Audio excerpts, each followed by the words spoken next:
pretty long day. I went and sourced fabrics today, which I'm going to share. And then I am finishing this up right here. It doesn't seem like a lot of work until you start doing it and you realize how much work it actually is. I gave myself 2 weeks and I'm only day 4.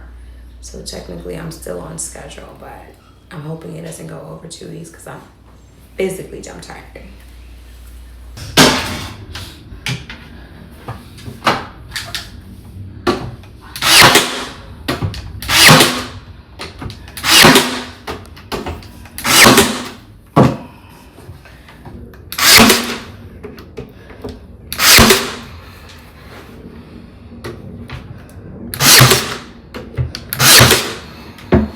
This is what I decided to go with.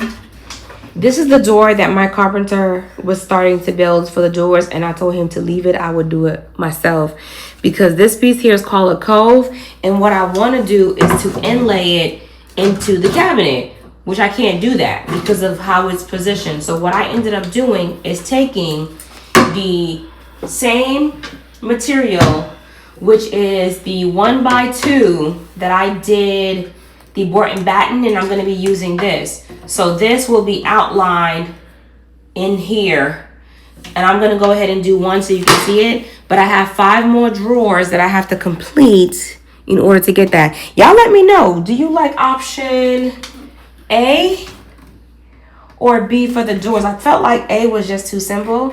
This is going to give you a little bit more detail in the larger face. So I just made the cuts, and I'm just going to show you guys how this looks. To me, it just looks a little bit more finished and custom. It's a little bit harder to go in, but if it fits tight, then it means it's perfect. Do you see that? Now we're going to ask again. Door A, a door B. Which door you like? This one. Which one? Door B. B? Yeah, B looks good. I really love this. But this is how I normally like to lay my front doors. And so my guy was running out of time and he wanted to do this. Is really good too. Actually, this is probably an extra 15 minutes because you have to take the wood and create notches. I just don't like the fact that there's absolutely no encasing. If you do some sort of encasing, you have to do like a beadwork or something like that. And I really just did not want that. I wanted this. So this is a 1x4 and this is called Cove. Okay. I just want to get a little bit more close in detail to show you guys really quickly. What I'm doing is matching up these lines from dot to the next line, and then I'm pre-nailing part of the facing. Once I get done with that part, I then go and start nailing them down. Don't worry too much about these like spacings here. I'm gonna add in wood filler in the middle of it, and then of course finish trimming it out. So it's getting a little dark outside. I'm gonna stop, but I wanted to show you guys what I was able to get done On both sides. Push it down here. This is the facing. I've fully completed this one. Mine is putting the putty.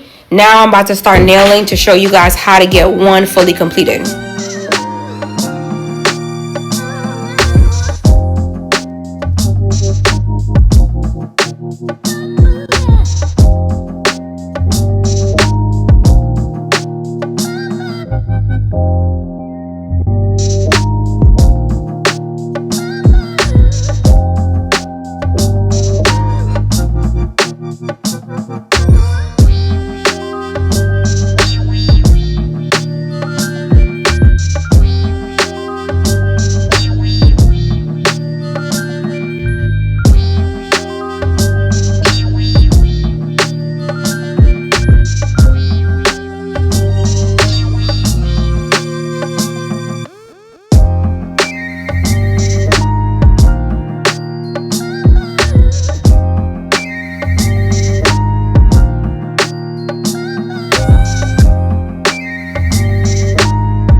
After what I would consider to be 4 days of grueling work, I took it upon myself to take a small break.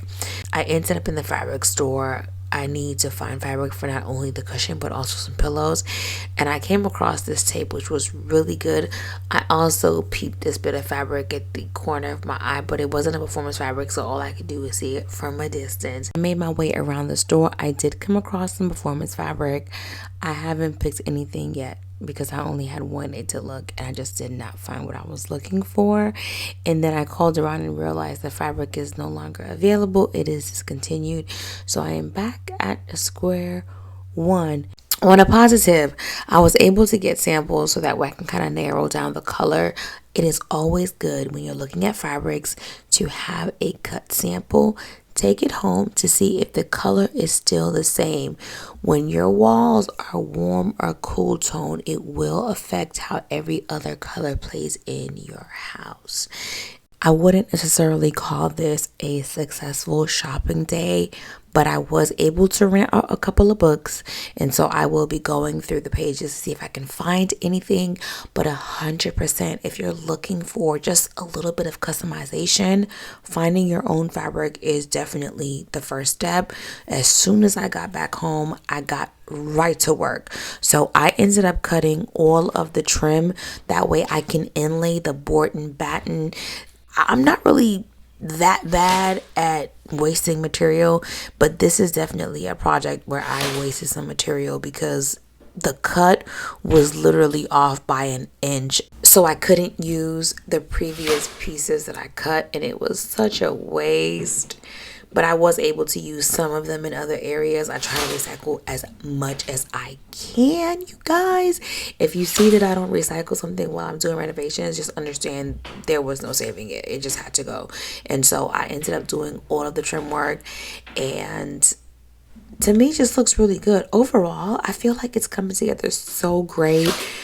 This is something that you can also do if you're like super traditional and you wanted to do paneling. You could have purchased a different material to go on the interior, and instead of buying white, you would purchase no primed wood, and then you would stain it and it'll have a really beautiful look overall. But that's not what I'm going for. I'm going for a very nice, clean, uniform, sleek room.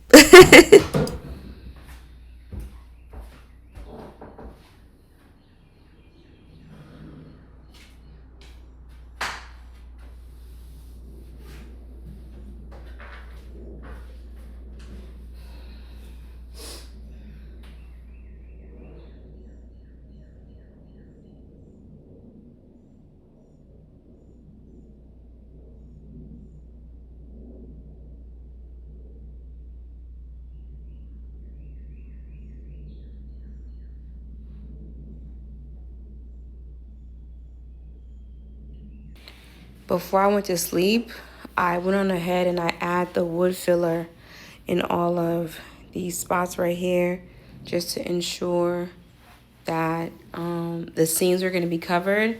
And then I just wrote the numbers on them, so when I take them outside, I know exactly where they go. But pretty much you want to add the wood filler, these little spacings here, the top and bottom, to where I shot the nail.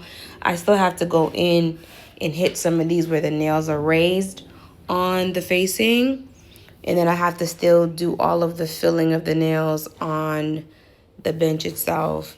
So there's still quite a lot that needs to get done. And then I have to caulk. So I have to caulk the sides, and then I think I found the color that I'm interested in doing also. And unfortunately, I do have to move the outlet up by about 2 inches.